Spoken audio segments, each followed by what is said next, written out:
आप सभी को नमस्कार।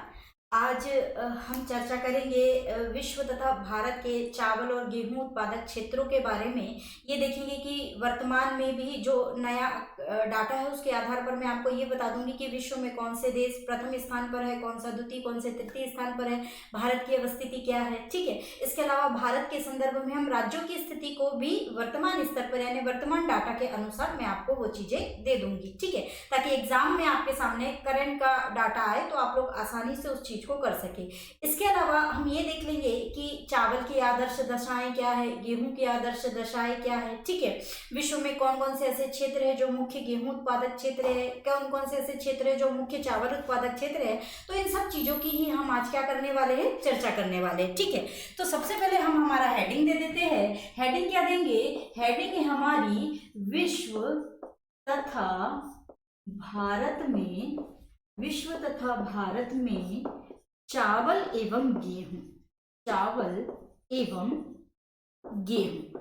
ठीक है, अब यहां पर आप देखोगे तो सर्वप्रथम अगर चूंकि देखें तो इसका संबंध ये है क्या, हमारा कृषि का, कृषि के अंतर्गत ही इसको हम क्या करेंगे, चावल गेहूं और जितने भी फसल होते हैं उन सबको किसके अंतर्गत शामिल किया जाता है, कृषि के। ठीक है, अब यहाँ पर कुछ दो तीन चीजें मैं आपको एक विश्व और भारत के स्तर पर ये बता दूं कि अगर आप पूरे विश्व में देखेंगे तो कृषि का, ठीक है, कहाँ पर, पूरे विश्व में, तो संसार भर में या विश्व में कृषि और उससे संबंधित क्षेत्रों में लगा हुआ जो हिस्सा है पूरे विश्व में वो लगभग है आपका 40%। ठीक है, अब चूंकि हम एशिया महाद्वीप से बिलोंग करते हैं तो हम एशिया महाद्वीप के संदर्भ में भी देखेंगे तो आप एशिया महाद्वीप के संदर्भ में पाएंगे कि लगभग 53% जो आबादी है वो किस कार्य में लगी हुई है, कृषि और उससे संबंधित कार्यों में लगी हुई है। पूरे विश्व में कितनी, पूरे विश्व में 40%। अकेले एशिया या दक्षिण एशिया, मुख्य तौर पर हम दक्षिण एशिया की बात करें तो यहाँ पर लगभग आपकी 53% आबादी किसमें लगी हुई है, कृषि कार्यों में। इसके अलावा अकेले हम भारत की बात करें, हमारे भारत में, तो हमारे भारत को चूंकि हम क्या कहते हैं, एक कृषि प्रधान देश कहते हैं, तो हमारे भारत की लगभग 55% आबादी इसमें लगी हुई होने के कारण ही हम भारत को क्या कहते हैं, एक कृषि प्रधान देश कहते हैं। ठीक है, तो ये कुछ बेसिक आपको जानकारी देनी थी जो कि मैंने दे दी। विश्व स्तर पर 40%, दक्षिण एशिया के स्तर पर 53% और भारत के स्तर पर लगभग 55% आबादी कृषि और उससे संबंधित कार्यों में क्या है, लगी हुई है ना। इस कारण हम भारत को क्या कहते हैं, एक कृषि प्रधान देश कहते हैं। ठीक है, इसके अलावा चूंकि आज के हमारे महत्वपूर्ण जो बिंदु है वो है आपका चावल और दूसरा है आपका क्या, गेहूं। ठीक है, तो सबसे पहले हम चावल की ही बात कर लेते हैं। चावल को आप देखेंगे तो ये जो चावल है ये जो चावल है इसको एशिया की प्रमुख धान्य फसल माना जाता है। इसके अलावा विश्व भर में सर्वाधिक जो उत्पादन या सर्वाधिक जो खाद्यान्न फसल के रूप में देखी जाती है वो चावल ही है। तो चाहे हम विश्व की बात करें, चाहे एशिया की बात करें या चाहे भारत की बात करें, सर्वप्रमुख खाद्यान्न जो फसल है वो कौन सी है, वो है आपकी चावल। तो ये क्या है, एक सर्वप्रमुख खाद्यान्न फसल है। ठीक है, सर्वप्रमुख खाद्यान्न फसल प्रथम नंबर पर कौन सी आती है, आपकी चावल, चाहे विश्व स्तर पर, चाहे एशिया के स्तर पर, चाहे भारत के स्तर पर। यही कारण है चूंकि एशिया में ये सर्वाधिक महत्वपूर्ण है, इसलिए हम एशियाई जो हमारी संस्कृति है, इस एशियाई संस्कृति को कभी कभी क्या कह दिया जाता है, चावल संस्कृति भी कहा जाता है। क्या कहा जाता है, चावल संस्कृति भी, एशियाई संस्कृति को क्या कहा जाता है, चावल संस्कृति भी कहा जाता है, चावल संस्कृति भी कहा जाता है। ठीक है, इसके अलावा जो आपकी चावल है ये क्या है, ये उष्ण आर्द्र कटिबंध की फसल है या उष्ण आर्द्र जलवायु का ये पौधा है, जलवायु का ये क्या है, पौधा है।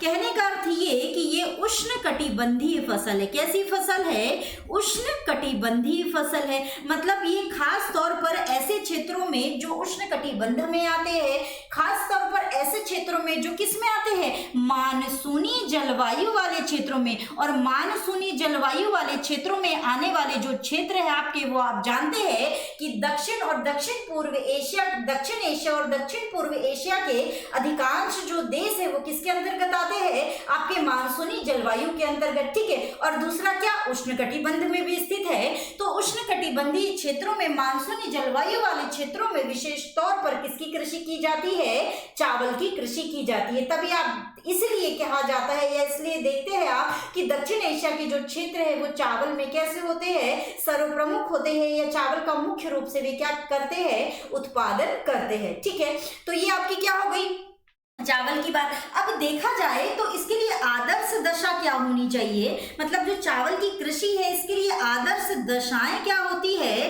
तो आप पाएंगे कि इसके लिए आदर्श दशाओं में अगर हम वार्षिक वर्षा की बात करें तो वार्षिक वर्षा कम से कम कितनी होनी चाहिए, तो 100 डिग्री सेल्सियस के आसपास क्या होनी चाहिए, वार्षिक वर्षा। चूंकि उष्णकटिबंध हम कह रहे हैं तो तापमान कैसा होना चाहिए, तो तापमान लगभग 25 डिग्री सेल्सियस के आसपास क्या होना चाहिए, तापमान होना चाहिए। ये चावल की कृषि के लिए क्या मानी जाती है, एकदम आदर्श दशाएं मानी जाती है, ठीक है। इन दशाओं में चावल की कृषि बहुत ही अच्छे तरीके से की जाती है, ठीक है। यही कारण है कि चावल को ग्रीष्मकाल में मुख्य तौर पर मानसूनी जलवायु के समय ही, खरीफ के मौसम में क्या किया जाता है, उपजाया जाता है। लेकिन अगर हम भारत की ओर थोड़ा सा दृष्टिकोण करें तो भारत में दो क्षेत्र मुख्य तौर पर ऐसे हैं, एक है आपका पश्चिम बंगाल और दूसरा है कौन सा, और दूसरा है आपका तमिलनाडु। अगर आप भारत में देखेंगे तो मुख्य तौर पर पश्चिम बंगाल और तमिलनाडु में ये तीनों फसल मौसमों में उगाया जाता है, तीनों फसल ऋतुओं में ये क्या किया जाता है, उगाया जाता है। तीनों फसल ऋतुओं में कौन कौन सा, रबी में भी उगाया जाता है, खरीफ में भी उगाया जाता है, और किसमें, जायद मौसम में भी उगाया जाता है, ठीक है। अब कैसे, रबी खरीफ जायद, मतलब यहाँ पे 3 किस्में उगाई जाती है। 3 किस्में कौन कौन सी, एक है आपकी हो जाती है ओस किस्म जो कि आपकी शरदकालीन किस्म मानी जाती है, एक आपकी होती है अमन जो कि आपकी शीतकालीन किस्म मानी जाती है, और एक होती है आपकी बोरो जो कि आपकी क्या मानी जाती है, ग्रीष्मकालीन किस्म मानी जाती है, ठीक है, ग्रीष्मकालीन। तो जो आपका पश्चिम बंगाल और तमिलनाडु है भारत में, मुख्य तौर पर यहाँ पे ये तीनों किस्में उगाई जाती है, ओसो, अमन और बोरो, ठीक है। ये तीनों मौसमों में ये किस्में यहाँ पर तीनों, यानी वर्ष भर यहाँ पर चावल की क्या चलती रहती है, कृषि चलती रहती है, ठीक है। क्योंकि अगर आप लोग मुझसे ऑलरेडी बैच में जुड़े हैं या बैच में आपने मुझसे पढ़ा है तो मैंने वहां बाकायदा आपको भारत के संदर्भ में जो कृषि वाला टॉपिक पढ़ाया है वहां पे मैंने ये सारी चीजें आपको डिटेल में पढ़ा दी है, ठीक है। तो यहाँ पर मैं उतना डिटेल में नहीं ले जाऊंगी क्योंकि हम भारत और विश्व की बेसिक बातें कर रहे हैं, ठीक है। इतनी की आपकी परीक्षा के लिए महत्वपूर्ण है, आप लोग निश्चिंत रहे, है ना। तो इतनी बात आप क्या याद रखेंगे, चावल के संदर्भ में याद रखेंगे, ठीक है। इसके अलावा अगर आप देखें तो चावल के जो मुख्य क्षेत्र है वैश्विक स्तर पर और भारत के स्तर पर जो आपको नजर आएंगे, अब मैं यहाँ ऊपर का थोड़ा सा मिटा रही हूँ, है ना। तो चावल के संदर्भ में देखें आप तो चीन आप देखेंगे पहले स्थान पर पाया जाता है, और चीन के कुछ मुख्य क्षेत्र है जैसे कि आप पाएंगे दक्षिण चीन में जो क्षेत्र है इनको लिख लीजिएगा, है ना, दक्षिण एवं मध्य चीन, दक्षिण एवं मध्य चीन में, चूंकि इधर आप देखेंगे सारी नदियों का जो विस्तार है इन्हीं क्षेत्रों में, ठीक है। इसी में सिंकियांग नदी का क्षेत्र है, यहाँ पर आपको चावल की कृषि मिलेगी, ठीक है। इसके अलावा यांग टीसी नदी घाटियों के क्षेत्र में, यांग टीसी नदी घाटियों के क्षेत्र में आप देखेंगे चावल की कृषि की जाती है, ठीक है। इनके घाटियों के क्षेत्र और इनके जो डेल्टाई क्षेत्र है यहाँ पर कृषि की जाती है, चूंकि समुद्र के किनारे के इलाके, दक्षिण चीन सागर, पूर्वी चीन सागर लगता है इन क्षेत्रों में, है ना। तो और वहां पे आर्द्रता भरा मौसम होता है और कैसा, उष्णकटिबंधीय क्षेत्र है, तो स्वाभाविक तौर पर यहाँ पे क्या की जाती है, कृषि। और चूंकि इसके लिए चिकनी दोमट मिट्टी चाहिए होती तो तो इन नदी घाटियों के किनारे या डेल्टाई क्षेत्रों में आपको कैसी मिट्टी प्राप्त हो जाती है, चिकनी दोमट मिट्टी प्राप्त हो जाती है। तो ये भी इसके लिए आदर्श दशाएं उत्पन्न कर देती है ना। तो ये वाले वो क्षेत्र है। इसके अलावा एक क्षेत्र है जेचुआन क्षेत्र। जेचुआन क्षेत्र, यहाँ पर भी क्या की जाती है, चावल की मुख्य तौर पर कृषि की जाती है। तो चीन के ये महत्वपूर्ण क्षेत्र है जहां पर क्या की जाती है, चावल की कृषि की जाती है। ठीक है, भारत में देखोगे तो भारत में एक है आपका पश्चिम बंगाल जहां पे आदर्श दशाएं हैं, आपका है उत्तर प्रदेश जहां पर आदर्श दशाएं हैं। ठीक है, आपका है आंध्र प्रदेश जहां पर आदर्श दशाएं हैं, तमिलनाडु है जो तटीय क्षेत्र है, तमिलनाडु है जो तटीय क्षेत्र है। इसके अलावा आपका ओडिशा है, ओडिशा है। ठीक है, छत्तीसगढ़ है, छत्तीसगढ़ है। मध्य प्रदेश के कई इलाकों में चावल की कृषि की जाती है, खास करके जो बघेलखंड वाले इलाके, पूर्वी इलाके हैं वहां पर। ठीक है, इसके अलावा आपका केरल है, पंजाब है, यहाँ पर क्या की जाती है, चावल की कृषि की जाती है। ठीक है, अभी ये करंट डाटा नहीं है, ये तो ये डाटा है कि आपके भारत में या विश्व में कहां कहां पर मुख्य तौर पर चावल उपजाया जाता है। ठीक है, इसके अलावा आप देखेंगे दो और महत्वपूर्ण क्षेत्र है, एक हो जाता है आपका इंडोनेशिया और एक हो जाता है आपका बांग्लादेश। ठीक है, एक कौन सा हो जाएगा, एक है आपका इंडोनेशिया, इंडोनेशिया। ठीक है, और एक है आपका बांग्लादेश, बांग्लादेश। ठीक है, इंडोनेशिया में आप देखेंगे तो इसके महत्वपूर्ण जो क्षेत्र है वो है जावा, जावा द्वीप, बोर्नियो, बोर्नियो द्वीप, जावा द्वीप। ठीक है, इसके अलावा है आपका सेलेबीज द्वीप, सेलेबीज द्वीप, और है आपका क्या, सुमात्रा द्वीप, सुमात्रा द्वीप। ठीक है, तो ये इंडोनेशिया के मुख्य क्षेत्र है। इसके अलावा बांग्लादेश का आप देखेंगे तो बांग्लादेश में आपको खुलना, खुलना नामक क्षेत्र, कभी कभी ये एक हाथ रख के पूछ लेता है, ध्यान रखिएगा ना, जैसोर, खुलना, जैसोर। ठीक है, ढाका, ढाका, मैमनसिंह, मैमनसिंह। ठीक है, ढाका, मैमनसिंह और नारायणगंज, नारायणगंज। ये बांग्लादेश के महत्वपूर्ण क्षेत्र है जहां पर चावल की कृषि मुख्य रूप से की जाती है। तो एक हो गया आपका चीन, दूसरा भारत, तीसरा इंडोनेशिया और चौथा क्या है, बांग्लादेश। ये ऐसे क्षेत्र है दक्षिण एशिया के जहां पर मुख्य तौर से क्या उपजाया जाता है, चावल उपजाया जाता है। ठीक है, आप इन चीजों को नोट करते चलिएगा, ये सब आपके लिए बहुत ही महत्वपूर्ण है। या आपके पास ऑलरेडी बुक्स वगैरह है, चीजें हैं आपके पास पढ़ने के लिए, तो आप उसमें पढ़ ले। जो चीज की कमी है उनको आप इनमें से, अगर आपको कुछ नया मिल रहा है तो आप ऐड कर ले। ठीक है, या एक से दो बार लेक्चर को देखे तो चीजें आपके दिमाग में अपने आप बैठ जाएगी। ठीक, तो यहां तक की बात किसकी हो गई, चावल की हो गई। अब आप एक चीज और याद रखिएगा, आप जानते हैं कई बार आपसे पूछ लिया जाता है अंतर्राष्ट्रीय चावल अनुसंधान संस्थान। तो आप जानते हैं कि अंतर्राष्ट्रीय चावल अनुसंधान संस्थान कहां पर है, ये कई बार परीक्षा में पूछा गया है। संधान, संस्थान, संस्थान, राष्ट्रीय अंतर्राष्ट्रीय चावल अनुसंधान संस्थान, ये कहां पर है आपका, तो ये मनीला में है। मनीला कहाँ है आपका, फिलीपींस में, फिलीपींस में। ठीक है, तो आपका अंतर्राष्ट्रीय चावल अनुसंधान संस्थान कहां पर है, मनीला, फिलीपींस। इसके अलावा भारतीय राष्ट्रीय अनुसंधान संस्थान, क्या पूछेगा, भारतीय राष्ट्रीय चावल अनुसंधान संस्थान, राष्ट्रीय चावल अनुसंधान संस्थान, ये कहां पर है आपका, ये कहां पर है, तो ये भी आप जानते हैं ये उड़ीसा में है। उड़ीसा के कहां पर है, तो उड़ीसा के कटक में आपका भारतीय राष्ट्रीय चावल अनुसंधान संस्थान अवस्थित है। ठीक है, इसके अलावा आपके लिए एक और महत्वपूर्ण बात कि संयुक्त राष्ट्र ने, संयुक्त राष्ट्र संघ ने क्या किया था, संयुक्त राष्ट्र संघ ने वर्ष 2004 को, वर्ष 2004 को क्या किया था, अंतर्राष्ट्रीय चावल वर्ष के रूप में घोषित किया था। क्या किया था इसको, अंतर्राष्ट्रीय वर्ष 2004 को अंतर्राष्ट्रीय चावल वर्ष के रूप में, चावल वर्ष के रूप में क्या किया था, घोषित किया था, ताकि लोग इस ओर ध्यान दे, भूख से निपटा जा सके, ज्यादा से ज्यादा चावल को लोग उपजाए या ज्यादा से ज्यादा चावल का उत्पादन किया जाए। इस वजह से वर्ष 2004 में संयुक्त राष्ट्र संघ ने अंतर्राष्ट्रीय चावल वर्ष घोषित किया था। ठीक है, और अभी आप जानते हैं कि वर्ष 2023 को क्या घोषित किया गया है, वर्ष 2023 को मोटे अनाजों का, मोटे अनाजों का मुख्य तौर पर देखें तो बाजरा का, अगर आपसे ये पूछा जाए कि वर्ष 2023 को मोटे अनाजों का वर्ष घोषित किया है, या आपसे ये पूछा जाए कि मोटे अनाजों का वर्ष या चावल का अंतर्राष्ट्रीय वर्ष घोषित, सॉरी बाजरा का अंतर्राष्ट्रीय वर्ष घोषित किया है, तो आप याद रखिएगा वर्ष 2023 को मोटे अनाजों का अंतर्राष्ट्रीय वर्ष या बाजरा का अंतर्राष्ट्रीय वर्ष किसने घोषित किया है? तो संयुक्त राष्ट्र संघ ने भारत के पहल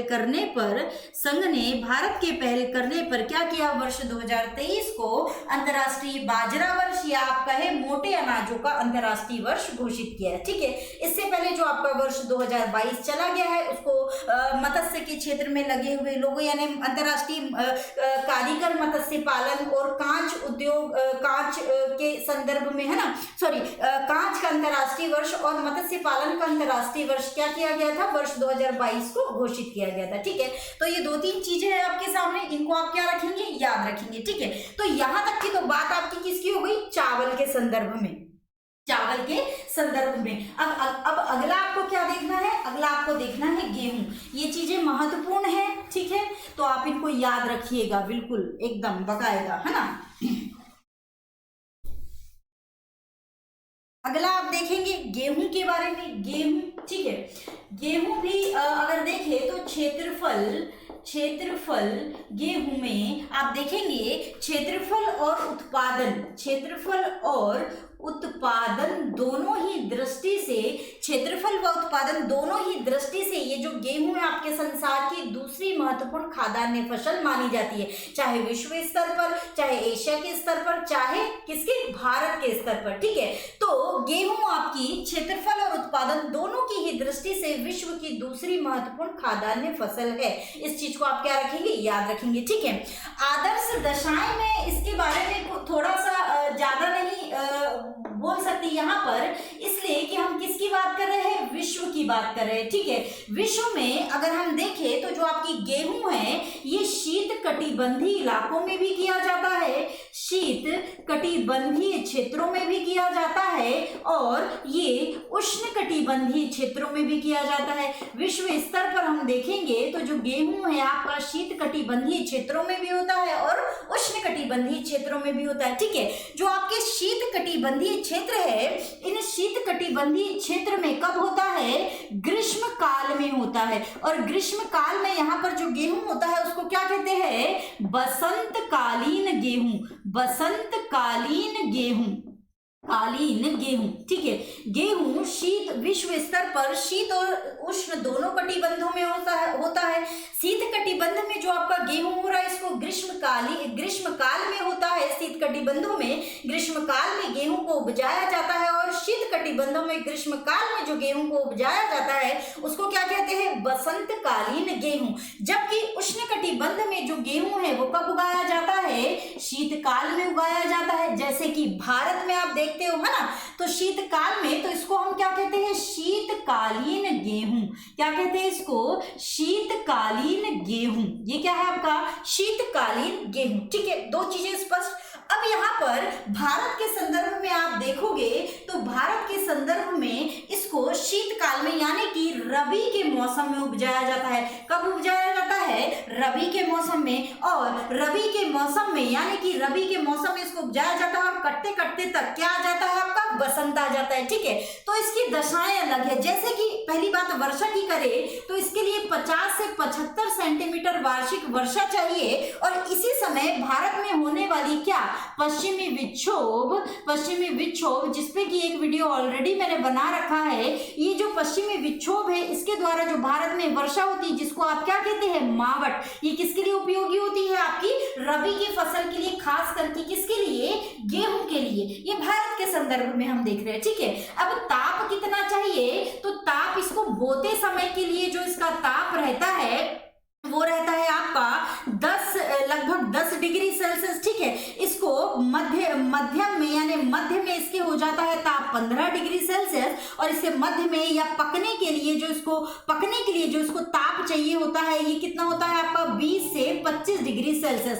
तो आप देखेंगे बोते समय जो तापमान रहता है वो 10 डिग्री सेल्सियस, इसके मध्य में जो तापमान रहता है लगभग 15 से 20 डिग्री सेल्सियस, और पकते समय इसको जो तापमान चाहिए होता है वो चाहिए होता है 20 से 25 डिग्री सेल्सियस, ठीक है। और बीच में जो पश्चिमी विक्षोभ द्वारा जो वर्षा हो जाती है वो इसके लिए कारगर होती है, ठीक है। तो भारत के संदर्भ में देखेंगे तो ये आदर्श दशा है आपकी किसके लिए, गेहूं के लिए, ठीक है। और विश्व स्तर पर जो शीतकटिबंधीय क्षेत्र है वहां ग्रीष्म काल में, और जो आपके उष्णकटिबंधीय क्षेत्र है वहां पर शीतकाल में, ठीक है, जैसे कि भारत। अब यहाँ पर ये जो गेहूं के क्षेत्र है, जैसे कि चीन में भी मुख्य तौर पर गेहूं उपजाया जाता है। चीन में आप देखेंगे तो चीन के जो उत्तरी भागों के विशाल मैदानों में चीन के उत्तरी भागों के मैदान में वी हो की घाटी में ये क्षेत्र याद रखना, ठीक है। वी हो की घाटी में यांग टीसी नदी घाटी में, सिंकियांग की घाटी में, मिकांग नदी घाटियों में मुख्य तौर पर किसका उत्पादन किया जाता है, तो गेहूं का उत्पादन किया जाता है, ठीक है। इसके अलावा रूस में भी गेहूं का उत्पादन किया जाता है, रूस में, है ना। रूस में आप देखेंगे जो स्टेपीज है, जो आपके स्टेपीज घास के मैदान है, स्टेपीज प्रदेश जिनको आप कहते हैं साइबेरियाई प्रदेश, है ना, यहाँ पर क्या किया जाता है, गेहूं को उपजाया जाता है। इसके अलावा कैस्पियन सागर के आसपास गेहूं को उपजाया जाता है। काला सागर के आसपास भी क्या किया जाता है, गेहूं को उपजाया जाता है। तो ये रूस में जो क्षेत्र है जहां पर क्या किया जाता है, गेहूं का उत्पादन किया जाता है, ठीक है। इसके अलावा यूएसए में, मैंने आपको मैपिंग में भी बताया था, यूएसए में जो प्रेयरी प्रदेश है, प्रेयरी प्रदेशों में भी क्या उपजाया जाता है, गेहूं का उत्पादन किया जाता है। प्रेयरी प्रदेश में इसके उत्तरी भाग में देखेंगे, उत्तरी भाग में, तो इसके उत्तरी भाग के इलाके है आपके मोंटाना, उत्तरी भाग का इलाका है आपका मोंटाना, मिन्नेसाटे, ठीक है, मोंटाना, मिन्नेसोटा जो ये क्षेत्र है यहाँ पे क्या किया जाता है, आपका गेहूं का उत्पादन किया जाता है। इसके अलावा जो इसकी शीतकालीन पेटी है, इसकी शीतकालीन पेटी में जो गेहूं का उत्पादन किया जाता है वो क्षेत्र है कंसास, ठीक है,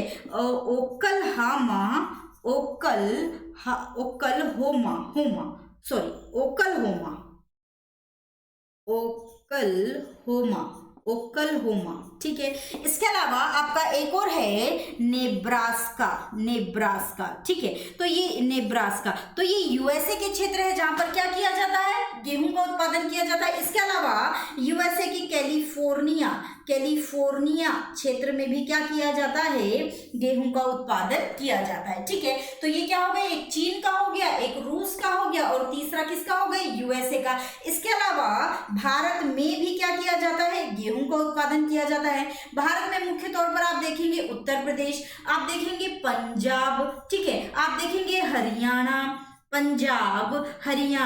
ठीक है, आप देखेंगे मध्य प्रदेश, आप देखेंगे बिहार। ये जो क्षेत्र है यहाँ पर क्या किया जाता है, गेहूं का उत्पादन किया जाता है। आप देखेंगे गुजरात, आप देखेंगे मध्य प्रदेश। तो ये कुछ ऐसे इलाके हैं, महत्वपूर्ण इलाके भारत के, जहां पर क्या किया जा रहा है, गेहूं का उत्पादन किया जाता है, ठीक है। तो इतनी बात आपकी किसके संदर्भ में हो जाती है, गेहूं के संदर्भ में हो जाती है, ठीक है। अब एक बहुत ही महत्वपूर्ण बात जो कि आपके लिए महत्वपूर्ण है, जो कि आपके भारत और विश्व का आपका क्या है, लेटेस्ट डाटा है। इसमें हमको ये देखना है कि कौन सा राज्य भारत के संदर्भ में प्रथम स्थान पर है और कौन सा द्वितीय, उत्तर प्रदेश का क्या स्थान है, ये भी हम क्या करेंगे, यहाँ पर देखते चलेंगे, ठीक है। तो अब आप क्या डाल दोगे, अब आप हेडिंग, जैसे अगर आप लिख रहे हैं या नोट्स तैयार कर रहे हैं तो आप हेडिंग डालिएगा भारत, ठीक है।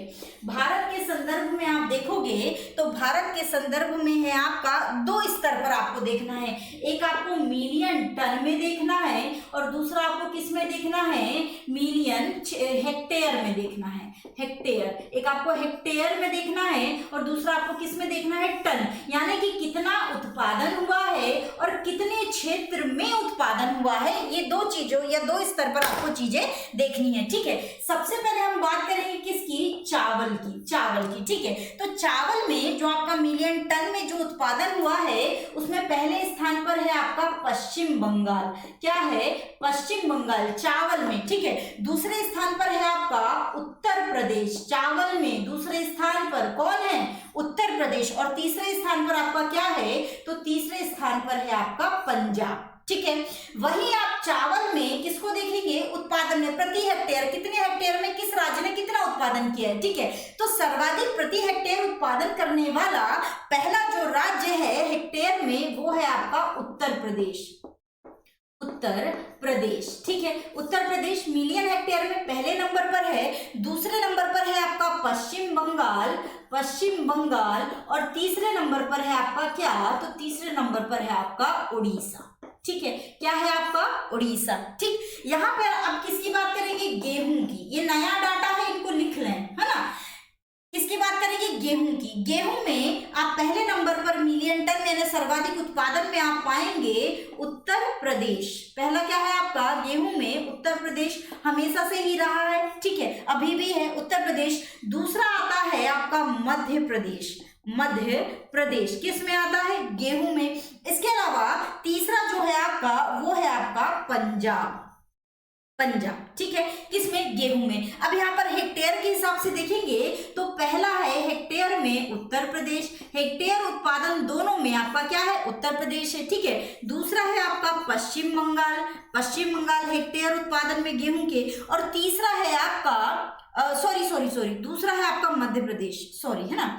दूसरा है आपका क्या, मध्य प्रदेश और तीसरा है आपका पंजाब। तो इस आधार पर अगर आप देखोगे, इस आधार पर आप गेहूं को देखोगे तो गेहूं की स्थिति मिलियन टन में भी उतनी है और हेक्टेयर में भी उतनी है, ठीक है। तो ये तो आपको ज्यादा दिक्कत नहीं करेगा, ये आपको आसानी से वही चीजें है तो आपको आसानी से याद रहेगी, ध्यान रखना, ठीक है। उत्तर प्रदेश गेहूं में हेक्टेयर हो चाहे आपका वो हो, पहले ही स्थान पर है। यहाँ पर आप बस चावल में आपका पहले स्थान पर उत्पादन में, टन उत्पादन में आपका पश्चिम बंगाल है, जबकि हेक्टेयर में आपका क्या है, उत्तर प्रदेश। तो यहाँ पे ये जो माइनर सा डिफरेंस है, चूंकि उत्तर प्रदेश का नाम है इसलिए आप इसको याद रखिएगा, ठीक है।